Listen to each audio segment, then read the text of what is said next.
अस्सलाम वालेकुम dear learners. I hope कि आपको स्पोकन इंग्लिश कोर्स की क्लासेस अच्छी लग रही होंगी। आज हम करेंगे क्लास नंबर 3 का आगाज़ और इसमें हम बहुत सारे ऐसे स्ट्रक्चर्स देखेंगे जो हम अक्सर इस्तेमाल करते हैं। जैसे शाम में चाय के साथ पकौड़ों का अपना ही मज़ा है, मैं कौन होता हूँ तुम्हें माफ़ करने वाला, इंतज़ार करवाने के लिए माजरत। इस तरह के बहुत से कॉमन जुमले। मैं कौन होता हूँ तुम्हें ये बताने वाला, मैं कौन होता हूँ, who am I to tell you. मैं कौन होता हूँ तुम्हें माफ़ करने वाला, who am I to forgive you. जब भी हम ये वर्ड यूज़ करते हैं अपना ही मज़ा है, तो उसके लिए हम यूज़ करते हैं हैज़ या हैव लगाकर इट्स ओन फील। उससे बात करने का अपना ही मज़ा है, talking to him has its own feel. दोस्तों के साथ घूमने का अपना ही मज़ा है, having fun with friends has its own feel. English सीखने का अपना ही मज़ा है, learning English has its own feel. यानी आप किसी भी जुमले में हैज़ इट्स ओन फील लगाएंगे डिपेंडिंग अपॉन द सेंटेंस। अगर दो चीज़ें हो तो ज़ाहिर है आप हैव भी लगा सकते हैं, तो आप इस तरह लगाएंगे एंड पे इट्स ओन फील, अपना ही मज़ा है।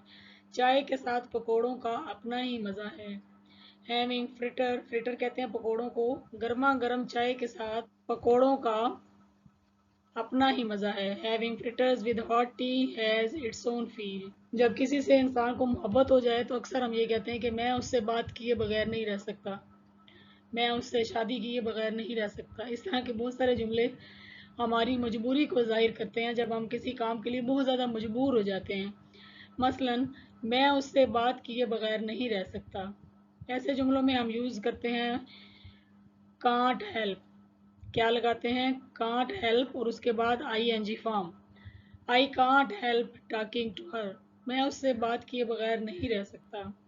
मैं पिज़्ज़ा खाए बगैर नहीं रह सकता, I can't help eating pizza. Pizza नहीं होता पिज़्ज़ा इंग्लिश में कहते हैं। मैं उसकी तारीफ किए बगैर नहीं रह सकता, I can't help praising her, I can't help praising हर।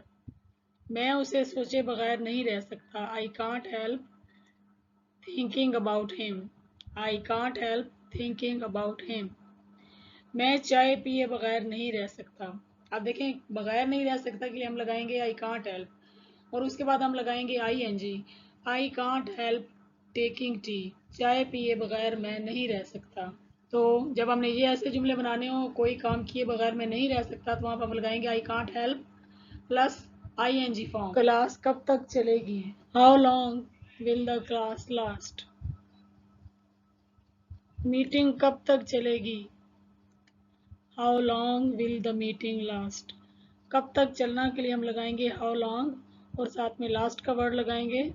बीच में जो भी आप सेंटेंस बनाना चाहें आप बना सकते। बैटरी कब तक चलेगी, how long will the battery last.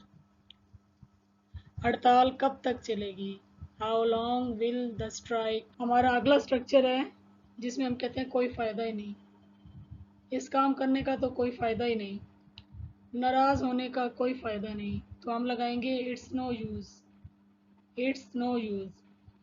आगे हम इसके बाद आई एन जी फॉर्म लगाएंगे, it's no use getting angry, नाराज़ होने का तो कोई फ़ायदा ही नहीं, माफ़ी मांगने का तो कोई फ़ायदा ही नहीं, it's no use saying sorry. वहाँ जाने का कोई फ़ायदा नहीं, it's no use going there. ये बात आपने याद रखनी है कि जब कभी भी आप इट्स नो यूज़ करते हैं तो उसके बाद आपने वर्ब की आई एन जी फॉर्म लगानी होती है, अदरवाइज़ आपका ये सेंटेंस जो है वो इनकरेक्ट हो जाता है। अब चिल्लाने का कोई फ़ायदा ही नहीं, it's no use crying now. वहाँ जाने का कोई फ़ायदा नहीं, it's no use going there. तो आज हमने सीखा कोई फ़ायदा नहीं। बहुत सारे सेंटेंसेस हम बना सकते हैं। हिंदी उर्दू में अक्सर हम ये कहते हैं तो, अगर वो नहीं आता तो, अगर वो फेल हो गया तो, अगर उसने पैसे ना दिए तो। कहते हैं ये जो वर्ड तो है इसको हम ट्रांसलेट करते हैं व्हाट इफ से।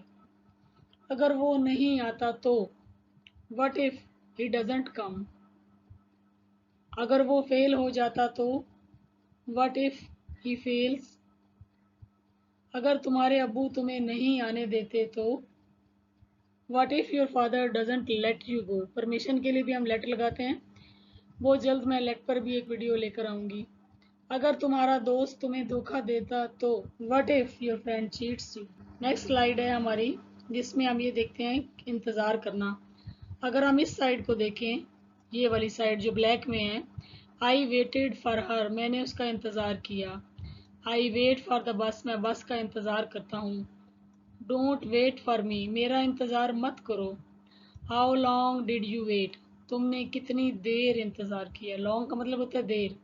How long did you wait, तुमने कितनी देर इंतज़ार किया। अच्छा, मेरे चैनल पर हाउ क्वेश्चंस मौजूद हैं।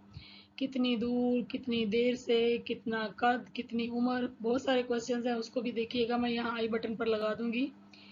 वेट हियर, इंतज़ार करो। अब एक होता है इंतज़ार करना और दूसरा होता है इंतज़ार करवाना। इंतज़ार करवाना के लिए हम वर्ड यूज़ करते हैं कीप वेटिंग। जैसे कि आपको यहाँ रेड में नज़र आ रहा है, यहाँ पर हम क्या बना रहे हैं जुमले इंतज़ार करवाना के। आई केप्ट हर वेटिंग, मैंने उसे इंतज़ार करवाया, यानी past form. I kept her waiting, मैंने उसे इंतज़ार करवाया। वो हमें इंतज़ार करवाते हैं। They keep us waiting. अगर प्रेजेंट में है तो कीप लगाएं, और अगर पास्ट में है तो जैसे यहाँ पर है आप सेकंड फॉर्म ऑफ वर्ब लगा दें। इंतज़ार करते रहो, कीप वेटिंग। अब यहाँ पे जो कीप यूज़ हुआ है, इसका मतलब ये नहीं है इंतज़ार करवाया। इस जुमले का मतलब है इंतज़ार करते रहो। ये वो कीप है जब कोई काम मुसलसल होता है, तो ये एक जो है वो इसमें एग्जाम्पशन है। He kept me waiting for 15 minutes, उसने 15 मिनट मुझे इंतज़ार करवाया। कीप हर वेटिंग, यानी कोई फीमेल के लिए हम बात करें, उसे इंतज़ार करवाते रहो। Last but not the least, आप इन सेंटेंसेस को ट्रांसलेट करें अगर आप वाकई इंग्लिश सीखना चाहते हैं। अगर वो पास नहीं होता तो, यहाँ होता आएगा, आता लिख दिया गलती से। अगर वो पास नहीं होता तो मैं आपकी वीडियो देखे बगैर नहीं रह सकता। उससे बात करने का कोई फ़ायदा नहीं। वो कौन होता है तुम्हें बताने वाला। वीडियो अच्छी लगे, मेरी एफर्ट्स अगर आपको अच्छी लगें तो प्लीज़ लाइक कर दिया करें। लाइक करने में कंजूसी ना किया करें। लाइक करने से आपका कुछ नहीं जाता, लेकिन मुझे मोटिवेशन मिलती है। जो भी आपसे पूछा जाता है उसका आंसर किया करें। Thank you so much for watching.